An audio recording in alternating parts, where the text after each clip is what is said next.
তো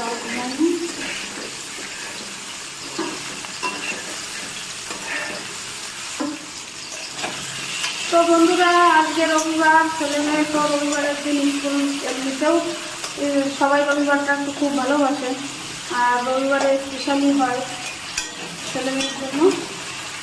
এই যে মাংস রান্না করব, আমি মিক্সারে মশলা করে নিয়েছি, এখানে পেঁয়াজ কুচিয়ে নিয়েছি, আর ওখান থেকে আমি কিছু মাংস তুলে নিয়েছি। মানে কি বলতো, ছেলে মেয়ে যখন কোনো খাবার দাবারে বায়না করে সলিড মাংস করে থাকলে, তখন চট করে বাড়ি বসে একটা কিছু করে পাওয়া যায়, মাংসের পকোড়া বা মোমো, ভালো কিছু করাই যেতে পারে।